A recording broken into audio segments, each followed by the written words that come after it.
Next हम लोग देखेंगे मटेरिया मेडिका में very very important homeopathic medicine sabal serrulata. Sabal serrulata एक इम्पॉर्टेंट होम्योपैथिक मेडिसिन है जिसको क्लिनिकल प्रैक्टिस में बहुत फ्रिक्वेंटली यूज़ किया जाता है।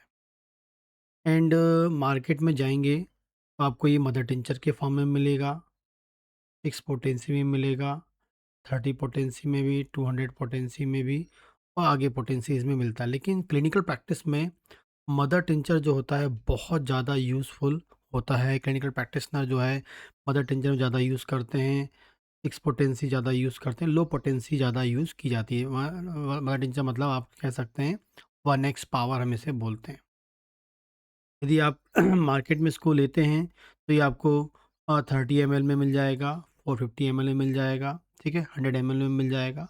अलग अलग कंपनी के डिफरेंट होते हैं। जब भी अपने पेशेंट्स के लिए आप इनको यूज़ करें तो बेस्ट कंपनी का यूज़ करें ताकि रिजल्ट आपको अच्छा मिले, क्योंकि मेडिसिन की क्वालिटी में कंप्रोमाइज़ करेंगे तो फिर पेशेंट को रिजल्ट अच्छा नहीं मिलता है। ये हमेशा आप याद रखें।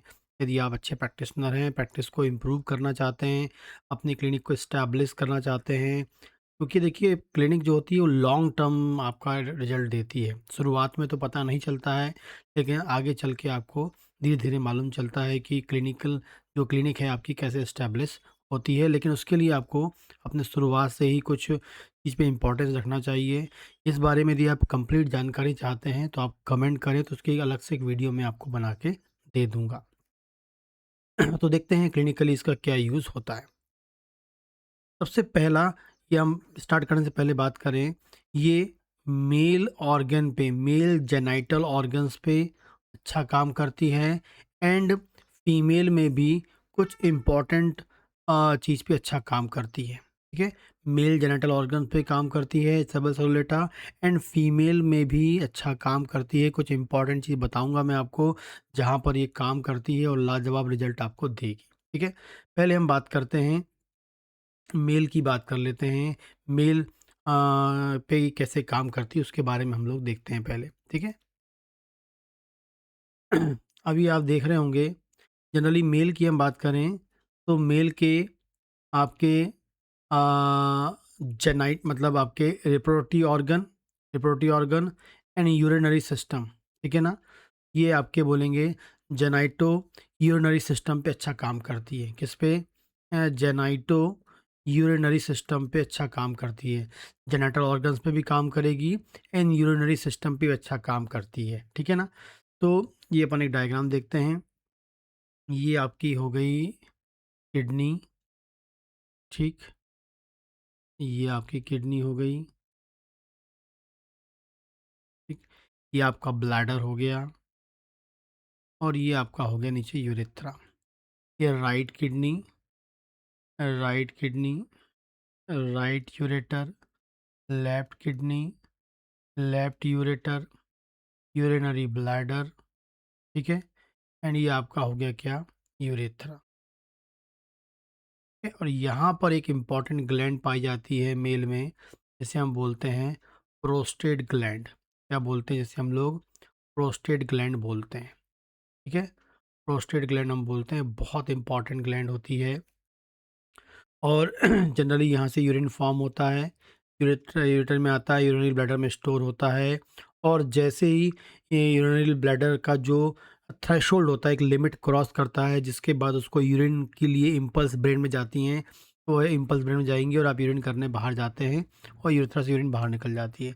ये जो आपका जो प्रोस्टेट ग्लैंड होती है, ये मेल के लिए बहुत इंपॉर्टेंट होती है, क्योंकि ये फॉर्म करती है प्रोस्टेटिक फ्लूइड फॉर्म करती है। और ये जो प्रोस्टेटिक फ्लूइड होता है, ये भी बहुत इंपॉर्टेंट रोल प्ले करता है। इसके लिए ये प्रोस्टेटिक फ्लूइड जो होता है, ये मिक्स होता है इसके साथ, स्पर्म के साथ। आपके जो स्पर्म होते हैं, टेस्टिकल्स जो होती हैं स्क्रोटम में, उस टेस्टिकल्स में यहाँ पर बाजू में होती है एपिडिडाइमिस, ऐसी एक डक्ट होती है। इसमें आपके स्पर्म फॉर्म होते हैं। स्पर्म बनने के बाद ये एपिडिडाइमिस से होते हुए कहाँ पहुँचते हैं? आपके प्रोस्टेट के पास वहाँ पहुँचेंगे और वहाँ पर आपका मिक्स होगा। स्पर्म जो मिक्स होता है वो किससे होता है? प्रोस्टेटिक फ्लूइड से मिक्स होता है। और ये दोनों मिक्स हो जाते हैं और फाइनली बनता है कि आपका सीमेन बन जाता है, ठीक है? और ये जो सीमेन है, यही जो है एक इम्पॉर्टेंट रोल प्ले करता है रिप्रोडक्शन की प्रोसेस के लिए, ठीक? तो प्रोस्टेटिक फ्लूइड जो है, वो स्पर्म की जो है फ्यूचर की जो लाइफ़ है, मतलब उसकी मोटिलिटी की बात करें, उसके न्यूट्रिशन की बात करें, उसको डैमेज होने से बचाने की बात करें, उसके प्रोटेक्शन की बात करें, जब सेक्सुअल इंटरकोर्स होता है और जब सीमेन वेजाइनल पार्ट में डिस्चार्ज होता है उसका, तो वहाँ पर जो लिक्विड फॉर्म बना के रखता है प्रोस्टेटिक फ्लूइड, जिसमें स्पर्म मोटाइल होते हैं, मोटिलिटी करते हैं, मूव करते हैं, और उस लिक्विडिटी के कारण ही स्पर्म मूव करके कहाँ पहुँचते हैं? ये इमेजिनेटल ऑर्गन है, ठीक? ये ओवरी हैं, ठीक? ये आपकी यहाँ पर आपका स्पर्म आता है, सीमेन आता है स्पर्म, और यहाँ से मूव करके फैलोपियन ट्यूब तक जाता है, क्योंकि यहाँ पर प्रेज़ेंट होता है कि आपका ओवम, ठीक है ना? यहाँ तक प्रॉपर्ली पहुँचना है, तो यहाँ तक आपको स्पर्म को सेफ़ली लाना पड़ेगा, लैंड कराना पड़ेगा सेफ़ली, इसको वहाँ पर डिस्चार्ज में आना पड़ेगा, और उसके लिए प्रोस्टेटिक फ्लूइड होता है, ठीक है? तो ये कुछ इंपॉर्टेंट चीज़ है जो आपको पता होनी चाहिए। अब जो सल आपका जो सेबल सलोलेटा है, वो कैसे काम करती है? सेबल सलोलेटा जो आपकी जो दवाई होती है या मेडिसिन होती है, हमेशा आप याद करें, मदर टिंचर के फॉर्म में यूज़ करें या आप 6 पोटेंसी में यूज़ करें, लेकिन मदर टिंचर फॉर्म पहले यूज़ करें, बाद में जाके 6 पोटेंसी में यूज़ करें। तो सबसे पहले जो इसका यूज़ होता है, वो होता है, आपको याद रखना है, प्रोस्टेट ग्लैंड में एनलार्जमेंट बहुत इफ़ेक्टिवली काम करती है। प्रोस्टेट ग्लैंड में एनलार्जमेंट के लिए बहुत अच्छा काम करती है, और जब प्रोस्टेट ग्लैंड में एनलार्जमेंट होता है, तो हम उसे बोलते हैं बीपीएच, ठीक है? एनलार्जमेंट ऑफ प्रोस्टेट की हम बात करें, या बेनाइन प्रोस्टेट हाइपरप्लेसिया की हम बात करें, ठीक है? ये बहुत ही इम्पॉर्टेंट होता है, ख़ासकर आपको 50 साल के बाद हर मेल में, हर पुरुष में आपको लगभग मिल जाता है प्रोस्टेट की प्रॉब्लम, जिसे हम बोलते हैं बीपीएच बोलते हैं, बेनाइन प्रोस्टेट हाइपरप्लेसिया बोलते हैं। ये बेनाइन प्रोस्टेट जो हाइपरप्लेसिया है, ये जो है ये जो है ये रिस्पॉन्सिबल होता है किसके लिए? ये मतलब एज के अकॉर्डिंग बनता है, लेकिन जब ये बीपीएच यहाँ हो जाता है, जब ग्लैंड का साइज़ बढ़ जाता है, तो जिससे क्या होगा, आपका ये यूरेथ्रा कैसा हो जाएगा? कंप्रेस हो जाएगा।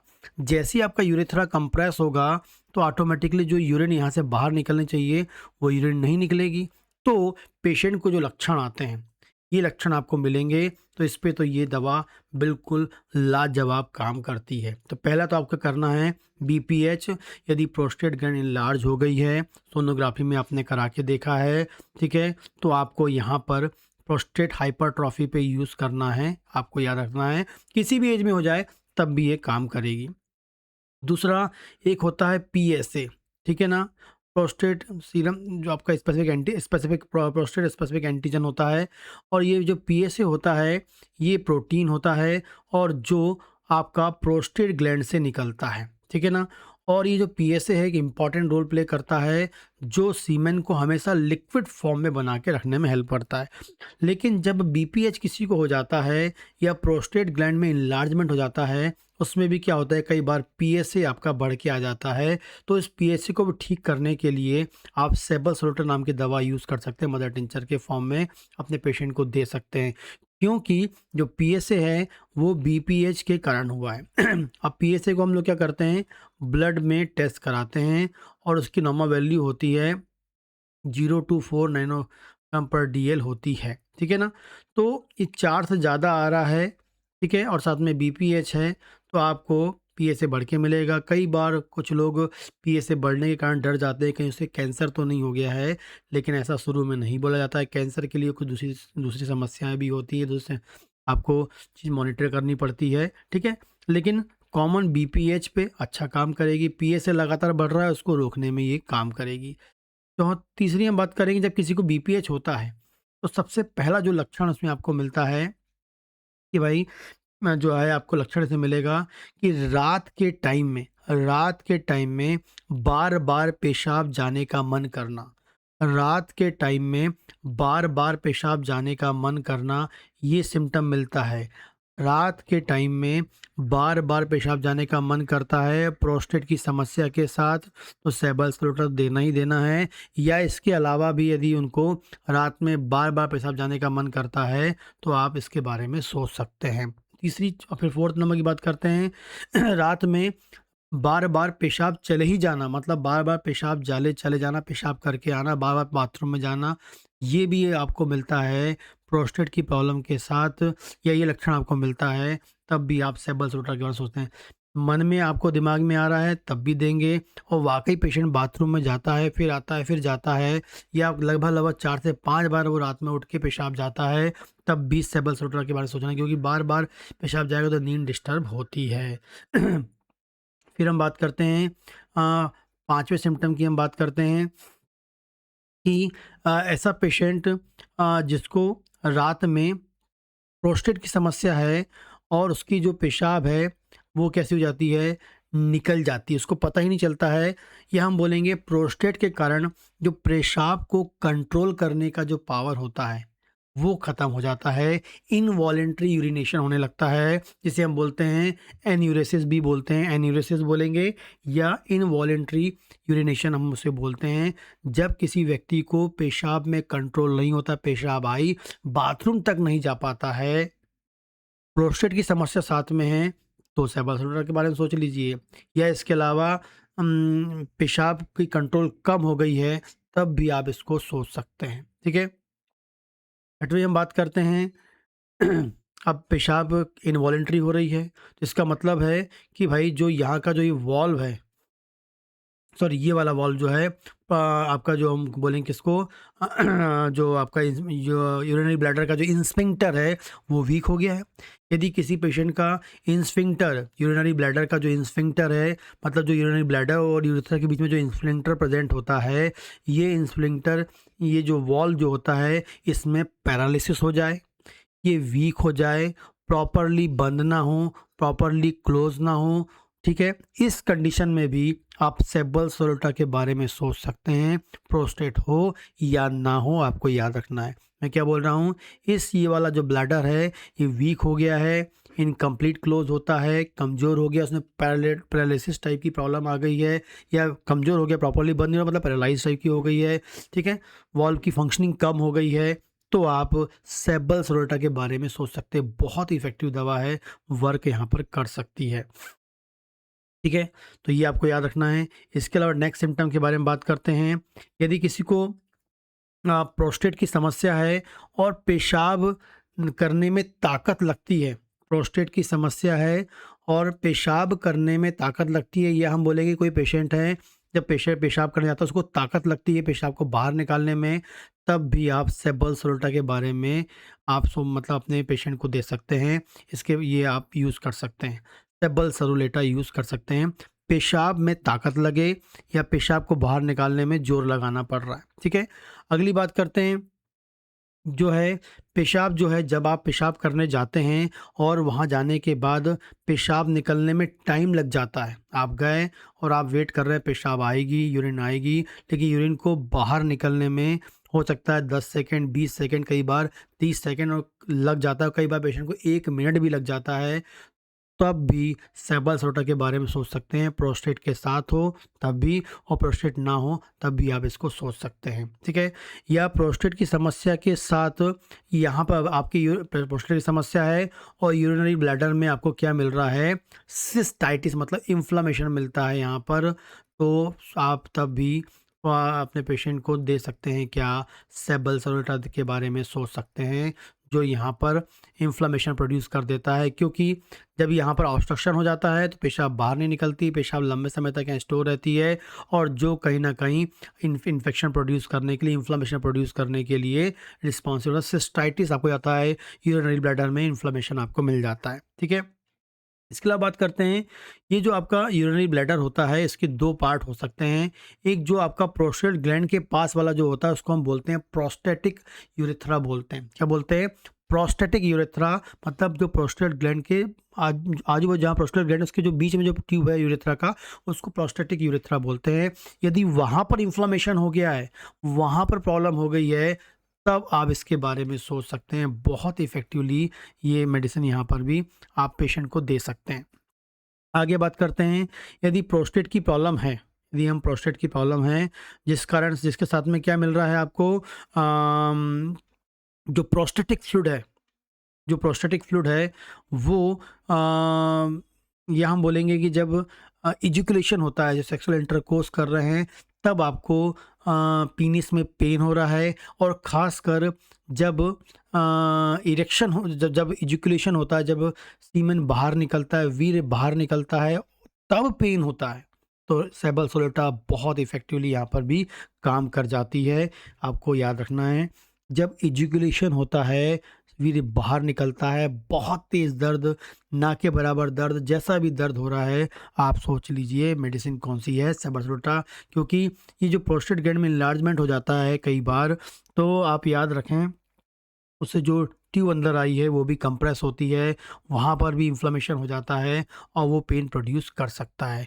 इसके अलावा जब प्रोस्टेट की प्रॉब्लम है और साथ में आपके जो मैंने आपको बताया कि ये टेस्टिकल से एपिडिडाइमिस आती है, यहाँ आता है, तो इस ग्लैंड के कारण क्या होता है, इस एपिडिडाइमिस में भी क्या हो जाता है, इन्फ्लेमेशन हो जाता है, पेन हो जाता है, या ऑब्स्ट्रक्शन प्रोड्यूस हो रहा है, तब भी आप सेबल सरोल्टा के बारे में सोच सकते हैं। प्रोस्टेट ग्लैंड के कारण एपिडिडाइमिस में इन्फ्लेमेशन हो जाए, प्रोस्टेट ग्लैंड के कारण एपिडिडाइमिस में ऑब्स्ट्रक्शन प्रोड्यूस हो जाए, तो सेबल सरोल्टा के बारे में आप अपने पेशेंट को दे सकते हैं, बहुत इफ़ेक्टिवली काम करती है। इसके अलावा बात करेंगे, प्रोस्टेट की प्रॉब्लम है और साथ में सेक्सुअल वीकनेस लगती है, प्रोस्टेट की प्रॉब्लम है और साथ में सेक्सुअल वीकनेस लगती है, खासकर डिज़ायर कम हो जाती है, मन कम होने लगता है, लिबिडो कम होने लगता है, सेबल सरोटा के बारे में आप सोच लें, बहुत इफ़ेक्टिवली काम करती है। तो इस कुछ इम्पॉर्टेंट जो कंडीशन है मेल में, यहाँ पर आप इसको यूज़ कर सकते हैं, जो मैंने अभी आपको बताई। तो हम बात करते हैं फीमेल की। फीमेल में कब करती हैं? अब आप फीमेल का ये डायग्राम देख लें।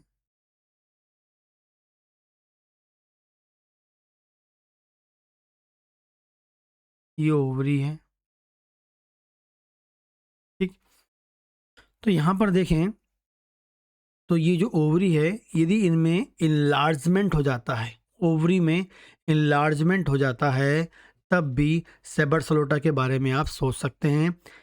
इनलार्जमेंट ऑफ ओवरी हमको मिलता है, इनलार्जमेंट ऑफ ओवरी मिलता है, प्लस हमको क्या मिलता है, पेन मिलता है।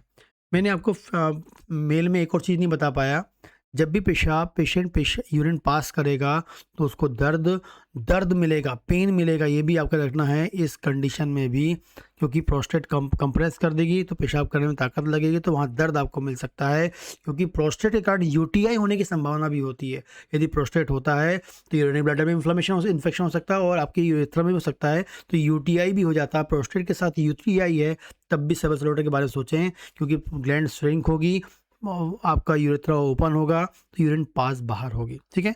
आगे हम फीमेल की बात करें। फीमेल में यदि ओवरी में यदि आपको इनलार्जमेंट मिलता है और आपको पेन मिलता है, तो इस बारे में आप सोच सकते हैं, बहुत ही इंपॉर्टेंटली वर्क करती है इस कंडीशन में भी, ठीक है।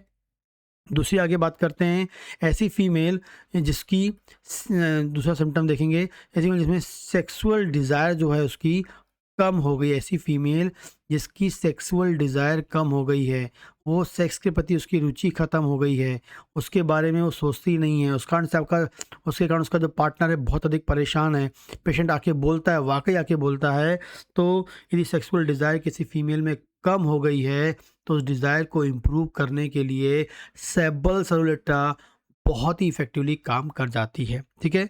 तो आप पेशेंट में सोच सकते हैं, फीमेल सेक्सुअल डिज़ायर कम हो जाए, तब इसको आप सोच सकते हैं, बहुत इफ़ेक्टिवली ये काम करती है, ठीक है। अगला देखते हैं, तीसरा फीमेल की बात करते हैं। ऐसी फीमेल, खासकर यंग फीमेल की हम बात करें, यंग फीमेल में यदि यंग फीमेल में भी आपको सेक्सुअल डिज़ायर कम दिखती है और सेक्सुअल डिसफंक्शनिंग मिलती है, सेक्स डिज़ायर को लेके या नॉर्मल जो फंक्शनिंग को लेके उनमें अलग थॉट्स आते हैं, तब भी आप सोच सकते हैं। यंग लेडी में भी सेक्सुअल डिज़ायर कम हो, तब भी ओल्ड में भी और यंग में भी, ठीक है ना? आगे हम बात करते हैं फोर्थ, बहुत ही इंपॉर्टेंट सिम्पटम है ये। किसी भी कारण से यदि किसी फीमेल का या किसी बच्ची का, किसी यंग लेडी का, ठीक है, उसमें उसका जो ब्रेस्ट है वो श्रिंक हो गया, ठीक है। जनरली आप यूएसजी करवाएंगे, मेमोग्राफी करवाएंगे, वहाँ का चेक करेंगे कहीं ब्लड सप्लाई तो कम नहीं है, क्योंकि जनरली ब्लड सप्लाई कम होगी, न्यूट्रिएंट कम पहुँचेंगे, तो आपका जो है ब्रेस्ट का जो डेवलपमेंट है ब्रेस्ट श्रिंक हो जाता है। लेकिन ये सब नहीं है, उसके बावजूद भी आपका ऐसा पेशेंट आपके पास है जो ब्रेस्ट उसका श्रिंक हो रहा है, छोटा हो रहा है, बहुत इफेक्टिवली दवा है सेबल्सोलेटा, ठीक है। इसके अलावा किसी फीमेल का ब्रेस्ट डेवलप ही नहीं हो रहा है, बढ़ ही नहीं रहा है साइज, एज के अकॉर्डिंग डेवलपमेंट नहीं आ रहा है, तब आप सोच सकते हैं अनडेवलप्ड हम बोलेंगे, ब्रेस्ट का डेवलपमेंट ही नहीं हो रहा है, एज जैसे बढ़ रही है साइज़ में उसके डेवलपमेंट होना चाहिए, उसके शेप और साइज़ में बदलाव होना चाहिए, लेकिन नहीं होता है, तब यूज़ कर सकते हैं। यह सब कुछ नॉर्मल था और अचानक से उसका साइज़ छोटा हो गया, तब भी आप इसके बारे में सोच सकते हैं। बहुत ही इफ़ेक्टिवली काम करती है सेबल्सोलेटा। इसके बाद बात करते हैं ब्रेस्ट में बताया एट्रोफी अनडेवलप्ड मिलेगा, श्रिंक हो जाएगा, छोटा हो जाएगा। इसके अलावा हम बात करेंगे उनके जो दूसरे जेनिटल ऑर्गन हैं, उनमें भी आपको कहना चाहिए, उनमें भी आपको बदलाव मिलता है। तो हम ये बोल सकते हैं कि ब्रेस्ट में एट्रोफी मिलेगी या उसमें डेवलप नहीं होगा, और साथ में सेक्सुअल डिज़ायर कम मिले, ब्रेस्ट छोटा भी हो रहा है और सिंक सिंक हो रहा है, और साथ में उनकी सेक्सुअल डिज़ायर भी कम हो रही है, तब भी आप सेबल्सोलेटा के बारे में आप सोच सकते हैं, बहुत इफ़ेक्टिवली काम करती है, ठीक है। तो ये कुछ इंपॉर्टेंट सिम्टम्स हैं जहाँ पर ये दवा वर्क करती है। अपने पेशेंट्स में आप इसको यूज़ कर सकते हैं, क्लिनिकल प्रैक्टिस में इसको यूज़ कर सकते हैं इस क्लिनिकल कंडीशंस में, ठीक। तो इसके अलावा जो कोई बच्चा बीएचएमएस फर्स्ट ईयर का है, second year, third year final का है, वो मेरा कोर्स ज्वाइन कर सकता है। बीएचएमएस फर्स्ट ईयर वालों के लिए organ of medicine material Medica एकदम से आप उसको ज्वाइन कर सकते हैं। अदर कोर्सेज़ के लिए भी आप मेरे application doctor Bhavesh sir classes, जिसकी लिंक डिस्क्रिप्शन में दी है, वहाँ से जाके ज्वाइन कर सकते हैं और कोर्सेज़ को भी ज्वाइन कर सकते हैं। यदि आपको मेरे वीडियोज़ अच्छे लगते हैं और जो मैं बताता हूँ वो आपको समझ में आता है, तो आप मेरे कोर्सेज़ को ज्वाइन करें, ठीक है। क्योंकि सभी की टीचिंग स्टाइल अलग-अलग होती है, कुछ लोगों को अंडरस्टैंड नहीं हो पाता है और कुछ लोग को होता है। जिनको हो रहा है तो वो जाके प्लीज़ ज्वाइन करें।